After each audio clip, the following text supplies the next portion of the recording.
حق شرط اول ہے محمد کی محبت، دین حق شرط اول ہے، اسی میں ہو کر خامی تو سب کچھ نامکمل ہے، اسی میں ہو کر خامی تو سب کچھ نامکمل ہے۔ اور آگے شاعر لکھتے ہیں کہ ملے گی جنت پیے گا کوثر، ملے گی جنت پیے گا کوثر، محشر میں اسی کو چین ہوگا، نبی کریں گے محبت اسی سے جن کے دل میں حسین ہوگا، نبی محبت کریں گے اس سے جس کے دل میں حسین ہوگا۔ محترم حضرات، آپ کے دھلاواری کے خطیب و امام حضرت علامہ و مولانا مفتی جاہد قادری صاحب قبلہ تشریف رکھتے ہیں، ان کے سامنے تو میں کچھ بھی نہیں، لیکن تھوڑی دیر کے لیے بس کربلا کا کربلا کے بارے میں جو ہے میں دو چار بات آپ لوگوں کے سماعت کے حوالے کر رہا ہوں، کیونکہ بہت دیر سے آپ لوگ نعت سن رہے تھے اور بہت ہی بہتر انداز میں سماعت کر رہے تھے، لیکن ذرا سوچیں کہ آج ہم لوگ جو یہاں پر بیٹھے ہیں کیوں بیٹھے ہیں، اس کی وجہ کیا ہے؟ آج ہمارا یہاں پر آنا، یہاں پر آ کر کے بیٹھنے کا مقصد کیا ہے؟ ذکر کربلا، یعنی کربلا کے واقعات کے بارے میں ان کا ذکر سننے کے لیے بیٹھے ہیں کہ امام حسین کون تھے اور امام حسین کیا تھے، کہ امام حسین کے بچپن کا جو ہے ملاحظہ کریں کہ امام حسین کا بچپن کا زمانہ ہے، 6-7 سال کی عمر شریف ہے، دونوں بھائی آپس میں جو ہے ایک تختی لکھتے ہیں۔ کیا لکھتے ہیں؟ ایک تختی لکھنے کے بعد سب سے پہلے اپنے ماں کے پاس پہنچتے ہیں اور امام حسین اپنے ماں سے کہتے ہوئے نظر آتے ہیں کہ امی جان ذرا یہ تو بتائیں کہ میری تحریر اچھی ہے یا بھائی حسن کی تحریر اچھی ہے؟ لکھائی ہم دونوں بھائی میں سے کس کی لکھائی اچھی ہے؟ آپ ذرا اتنا بتا دیں۔ تو حضرت فاطمہ تو زہرا سوچنے لگی، نبی کی بیٹی سوچنے لگی کہ اگر کسی ایک کے بارے میں کہہ دوں کہ حسن کی تختی اچھی ہے تو حسین کا دل ٹوٹ جائے گا، اور اگر کہہ دوں حسین کی تختی اچھی ہے تو حسن کا دل ٹوٹ جائے گا، اب میں کروں تو کیا کروں، کس کے حق میں فیصلہ سناؤں؟ اللہ اکبر مسلمانوں، ذرا غور سے سننے کی کوشش کرنا۔ حضرت فاطمہ کہنے لگی، اے میرے دونوں صاحبزادے، اے میرے بیٹے، میں اس کا فیصلہ نہیں کر سکتا، اس یہ تختی لے کر کے جو ہے تم اپنے باپ کے دربار پر چلے جاؤ، تم اپنے باپ کی بارگاہ میں چلے جاؤ، اس کا فیصلہ تمہارا باپ کرتے ہوئے نظر آئیں گے۔ اللہ اکبر مسلمانوں، حضرت امام حسن اور حضرت امام حسین دونوں بھائی دورے دورے جو ہے اپنے والد محترم کی بارگاہ میں پہنچتے ہیں اور عرض کرتے ہیں، ابا جان آپ ذرا یہ بتائیں کہ ہم امی کی بارگاہ سے ہو کر کے آ رہے ہیں، ہم دونوں بھائی نے ایک تختی لکھی ہے، آپ اتنا بتا دیں کہ بھائی حسن کی تختی اچھی ہے یا میری تختی اچھی ہے۔ اللہ اکبر مسلمانوں، حضرت علی سوچنے لگے کہ حضرت فاطمہ نے جو ہے بیٹے کا دل نہیں دکھایا، اگر میں بھی کسی ایک کے حق میں فیصلہ کروں گا تو ایک کا دل ٹوٹ جائے گا، اگر حسن کے حق میں فیصلہ کر دوں تو حسین کا دل ٹوٹ جائے گا، اور اگر حسین کے حق میں فیصلہ کر دوں تو حسن کا دل ٹوٹ جائے گا۔ نبی کی بیٹی ہو کر کے دل نہیں دکھایا، اپنے صاحبزادے کا دل نہیں دکھایا، اپنے بیٹے کا دل نہیں دکھایا، اب میں کیسے دل دکھا سکتا ہوں؟ حضرت علی عرض کرنے لگے، اے میرے بیٹے اس کا فیصلہ میں بھی نہیں کر سکتا، تم اس تختی کو لے کر کے جو ہے اپنے نانا کی بارگاہ میں چلے جاؤ، اور اپنے نانا کی بارگاہ میں جا کر کے وہیں پر جو ہے ذرا اپنے جو ہے اپنی بات رکھو، اس کا فیصلہ تمہارا نانا ہی کرتے ہوئے نظر آئیں گے۔ اللہ اکبر مسلمانوں، حضرت فاطمہ کی بارگاہ سے حضرت علی کی بارگاہ میں گئے، حضرت علی نے جو ہے نبی کی بارگاہ میں بھیج دیے، دونوں بھائی جو ہے دورے دورے نبی کی بارگاہ میں پہنچتے ہیں اور عرض کرتے ہیں، نانا جان ہم امی کی بارگاہ سے ہو کر کے آئے ہیں، ابا کی بارگاہ سے ہو کر کے آئے ہیں، اے میرے نانا جان ہم دونوں بھائیوں نے مل کر کے ایک تختی لکھی ہے، لیکن آپ ذرا بتائیں اس کا فیصلہ سنا دیں کہ بھائی حسن کی تختی اچھی ہے یا میری تختی اچھی ہے، میری لکھائی اچھی ہے۔ اللہ اکبر مسلمانوں، اللہ کے پیارے حبیب صلی اللہ تعالی علیہ وسلم دل ہی دل میں سوچنے لگے کہ میری بیٹی نے اپنی اولاد کا دل نہیں دکھایا، میرے داماد نے جو ہے حسن حسین کا دل نہیں دکھایا، اب اگر میں فیصلہ فیصلہ سناتا ہوں تو ایک نوازے کا دل ٹوٹ جائے گا، اگر حسن کے حق میں فیصلہ سنا دو تو حسین کا دل ٹوٹ جائے گا، اور اگر حسین کے حق میں فیصلہ سنا دو تو حسن کا دل ٹوٹ جائے گا۔ اللہ اکبر مسلمانوں، نبی ابھی دل میں سوچ ہی رہے تھے کہ اچانک جو ہے اللہ تبارک و تعالی حضرت جبرائیل سے عرض کرتے ہیں، جبرائیل سے فرماتے ہیں اے جبرائیل میرے نبی کی بارگاہ میں چلے جاؤ، لیکن میری نبی کی بارگاہ میں پہنچنے سے پہلے تم جنت چلے جاؤ اور جنت سے ایک سیب توڑ کر کے لاؤ، اور سیب لانے کے بعد جو ہے میرے نبی کی بارگاہ میں چلے جانا اور میرے طرف سے یہ پیغام سنا دینا کہ اللہ کی طرف سے یہ پیغام ہے کہ اس دونوں تختی کو زمین پر رکھ دیا جائے اور سیب کو آسمان کی طرف اچھالا جائے، جس تختی پر سیب گرے گا وہی تختی اچھی نظر آئے گی۔ اتنا سننا تھا، حضرت جبرائیل آئے نبی کی بارگاہ میں، عرض کرنے لگے یا رسول اللہ کی طرف سے حکم ہے اس سیب کو آپ جو ہے اس دونوں تختی کا جج بنا لیں، آسمان کی طرف اچھالیں، اور جس تختی پر یہ سیب گرے گا وہی تختی جو ہے اچھی ہے، وہی لکھائی اچھی ہے۔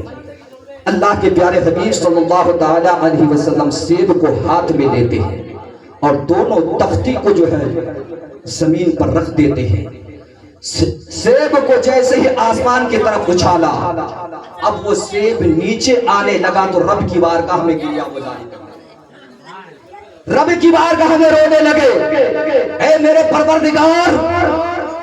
نبی کی بیٹی ہو کر فاطمہ نے بیٹے کا دل نہ دکھایا، نبی کے داماد ہو کر کے علی نے دل نہ دکھایا، تیرے محبوب نے اپنے نواسے کا دل نہ دکھایا، اگر میں کسی ایک تختی پر گرتا ہوں تو کسی ایک کی نظر میں رسوا ہو جاؤں گا، اے میرے پروردگار مجھے رسوا ہونے سے بچا لے، اے میرے پروردگار مجھے کسی ایک کے نظر میں گرنے سے بچا لے۔ اس طرح سے وہ سیب رب کی بارگاہ میں رو رو کر کے عرض کرنے لگے۔ جب وہ سیب رب کی بارگاہ میں رونے لگا تو وہ سیب کو اللہ کی طرف سے حکم ہوا، اے سیب تم جب دونوں تختی کے اوپر گرنا چاہتے ہو تو تم جو ہے دو حصوں میں بٹ جاؤ، دو حصوں میں جو ہے دو ٹکڑے ہو جاؤ، اور گرنے کے ٹائم پر ایک ٹکڑے تم جو ہے حسن کے تختی پر گرو اور دوسرا ٹکڑا جو ہے حسین کی تختی پر گرو۔ اللہ کی طرف سے جب یہ حکم ہوا تو وہ سیب دو ٹکڑوں میں بٹ گیا اور دونوں تختی پر آ کر کے گر گئے۔ اس طرح سے دونوں کے تختی اچھی نظر آئی۔ کہنے کا اور بیان کرنے کا مطلب یہ ہے، بات بتانے کا مطلب یہ ہے کہ ایک سیب ہو کر کے جو ہے حسین کا دل نہ دکھایا، ایک سیب ہو کر کے حسن کا دل نہیں دکھایا۔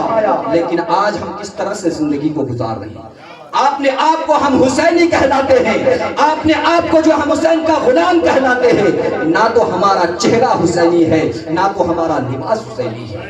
ذرا سوچے تو صحیح، وہ حسین المختصر کربلا کی سرزمین پر 72 کو لے کر کے آئے، کربلا کی زمین پر دل تھام کر کے سننے کی کوشش کرنا۔ جب کوئی بھی عالم دین کربلا کے داستان سناتی ہے تو کلیجہ پھٹنے کو آتا ہے۔ دنیا کے اندر بڑے بڑے ظالموں کو ہم نے دیکھا، لیکن اتنا بڑا ظالم کہ 3 دن تک بھوکا اور پیاسا رکھا، پانی کو بند کر دیا۔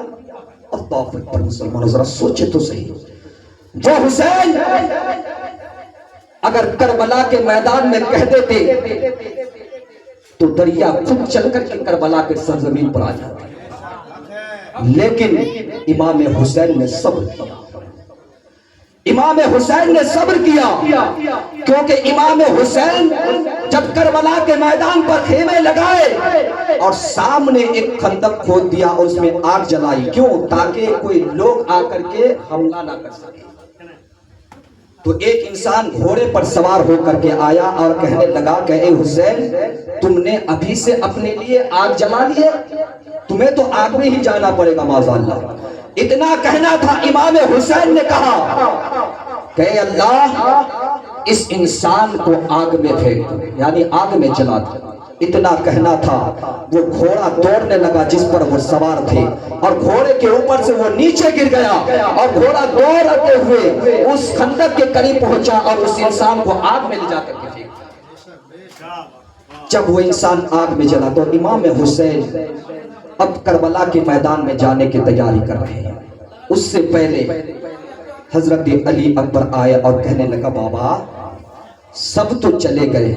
واپس کوئی نہیں آیا، میں بھی جانا چاہتا ہوں۔ امام علی اکبر جب اتنا کہا کہ بابا میں بھی جانا چاہتا ہوں، امام حسین کے آنکھوں کے نیچے اندھیرا سا چھا گیا۔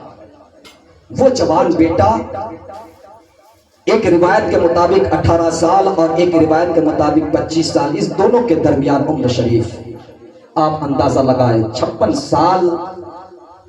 باپ کے سامنے ایک 18 سال کا نوجوان بیٹا جب یہ کہتا ہو کہ اب میں جانا چاہتا ہوں، مجھے اجازت دے، تو ذرا سوچے باپ کے دل میں کیا ہوتا۔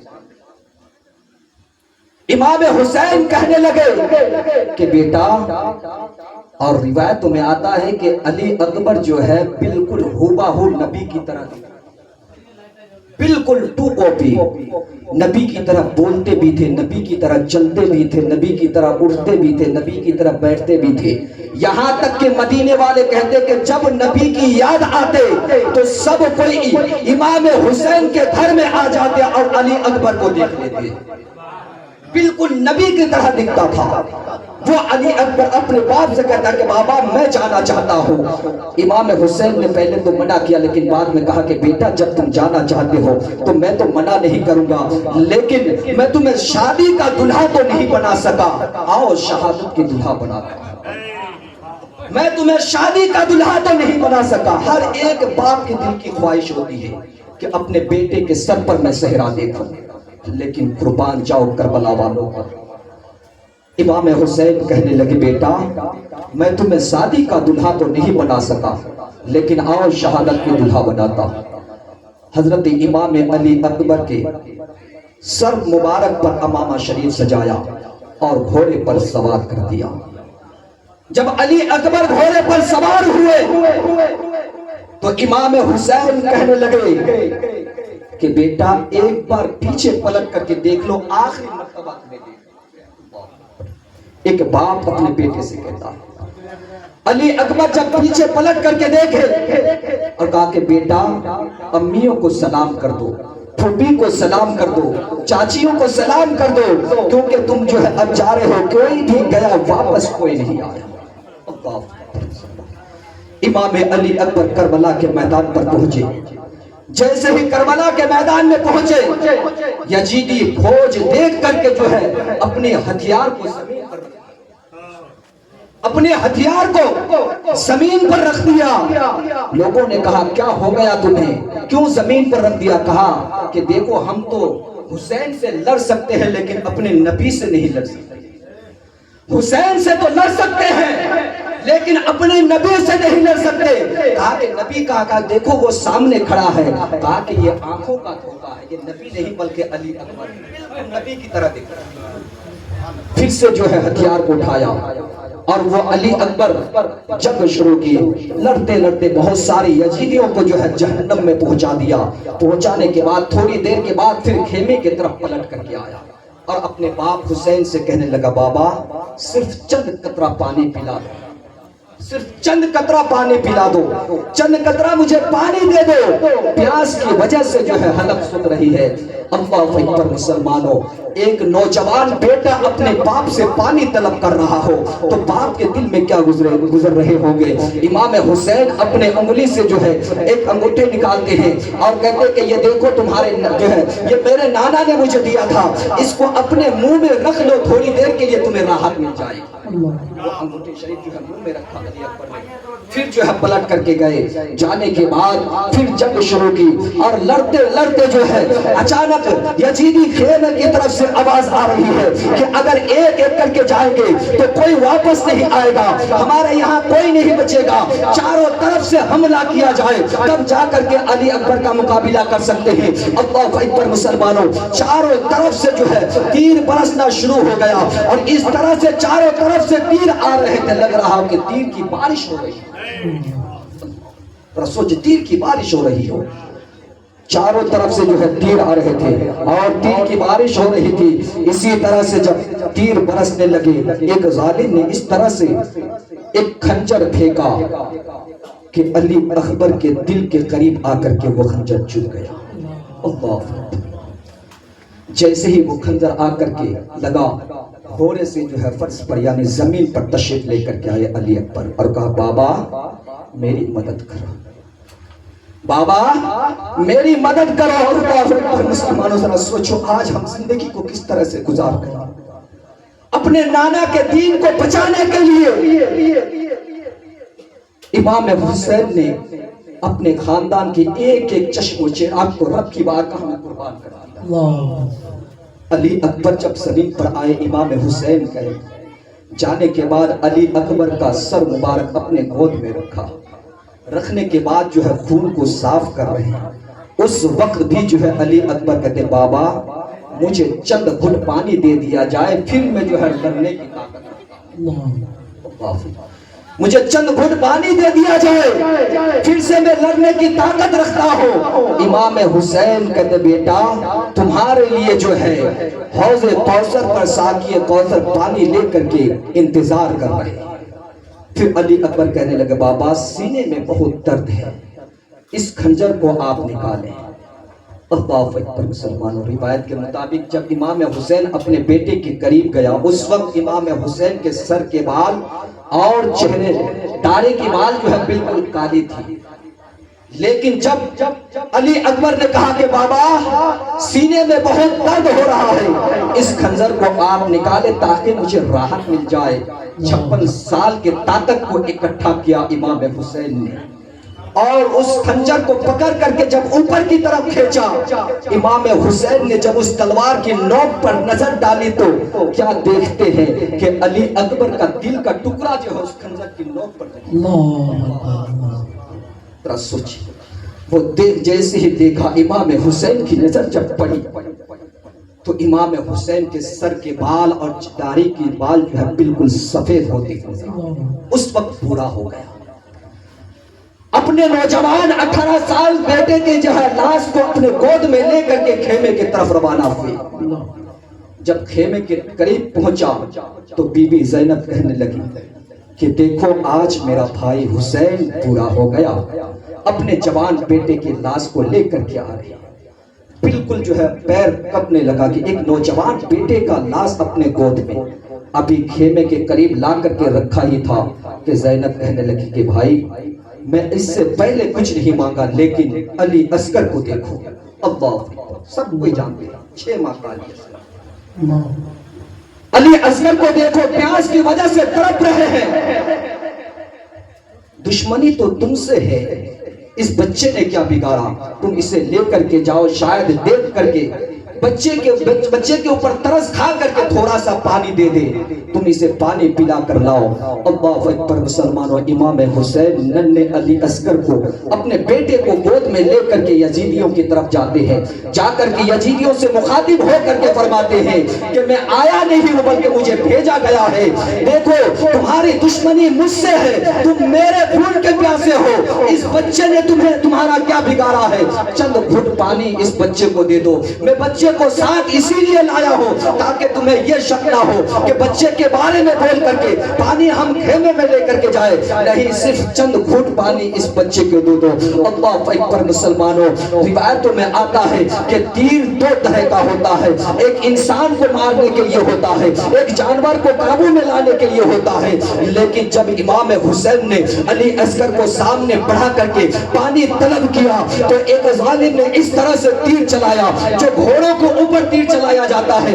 وہی تیر اس طرح سے چلایا کہ امام علی اصغر کے حلق کو چیرتا ہوا امام حسین کے باجی کو جو ہے مارتا ہوا باہر نکل گیا۔ اللہ، وہ ننھے علی اصغر وہی خاموش ہو گئے، وہی خاموش ہو گئے، اور آخرکار امام حسین پلٹ کر کے جب خیمے کی طرف اپنے بیٹے ننھے علی اصغر کو لے کر کے آئے تو بی بی زینب کہنے لگی کہ دیکھا نا بھائی، میں نے کہا تھا نا کہ بچے کو پر ترس کھا کر کے جو ہے پانی دے دیں گے، پانی دے دیا نا، اصغر نے پانی پی لیا نا۔ اللہ اکبر مسلمانوں، امام حسین کہنے لگے ہاں بہن پانی تو پیا ہے لیکن دنیا کا نہیں بلکہ آب کوثر کا پانی پیتے ہوئے نظر آئے۔ ذرا سوچے تو صحیح مسلمانوں، ننھے علی اصغر کے اوپر بھی ترس نہیں کھایا، اتنا بڑا ظالم، اتنا بڑا ظالم کہ ایک 6 ماہ کے بچے کو وہ تیر چلایا جو جانوروں پر چلائی جاتی ہے۔ امام علی اصغر بھی شہید ہو گئے المختصر، کیونکہ مفتی صاحب آپ لوگوں کو پورے داستان سنائیں گے، بس چند باتیں آپ لوگوں کے سماعت کے حوالے کرتا ہوں کہ امام حسین جانے کی تیاری کر رہے ہیں۔ امام حسین تیار ہو گئے اور گھوڑے پر سوار ہوئے۔ جیسے ہی سوار ہوا، لگام کو اپنے ہاتھ میں پکڑا، ایسا لگتا تھا کہ پوری کائنات کا نظام جو ہے امام حسین کے مٹھی میں آ گیا ہو۔ امام حسین گھوڑے پر سوار ہو کر کے میدان کربلا پہنچتے ہیں، اور پہنچنے کے بعد جب اپنی تلوار کو ہواؤں میں لہرایا تو وہ تلوار اس طرح سے چمک رہی تھی، ایسا لگ رہا تھا جیسا کہ آسمان کے سارے ستارے حسین کی تلوار میں سما گئے۔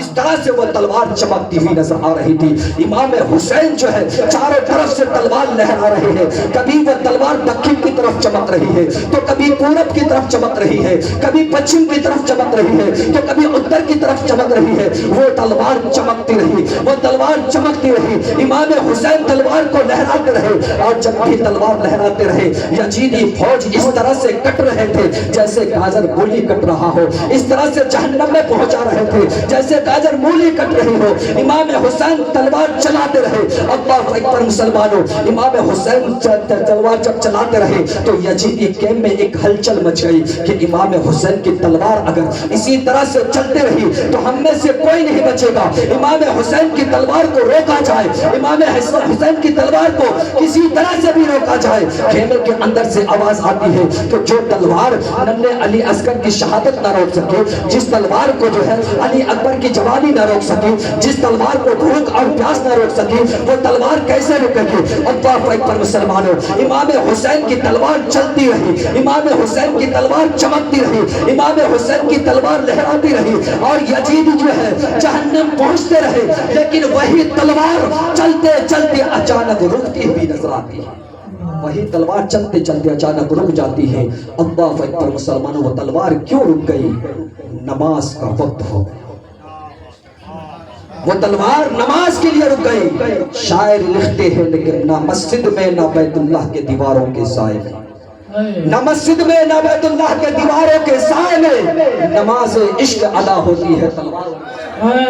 نماز عشق ادا ہوتی ہے تلواروں کے سائے میں۔ وہ تلوار اچانک رک جاتی ہے، اور جب امام حسین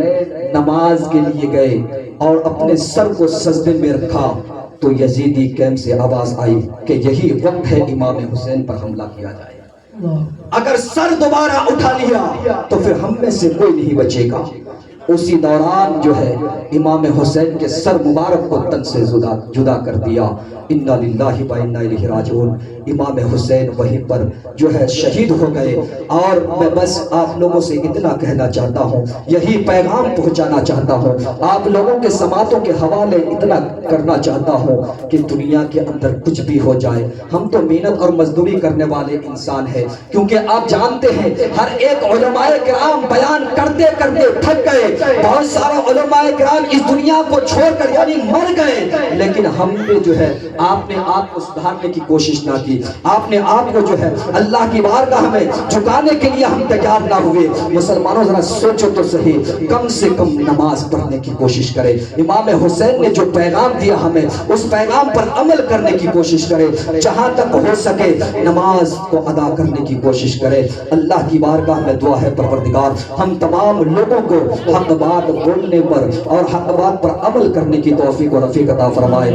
اگر مجھے بولنے میں اور آپ لوگوں کو سننے میں کہیں بھی کسی قسم کی کوئی بھی غلطی ہوئی ہے تو آپ تمام حضرات کو رب کی بارگاہ میں گواہ بنا کر میں توبہ کرتا ہوں۔ توبہ استغفر اللہ ربی من کل ذنب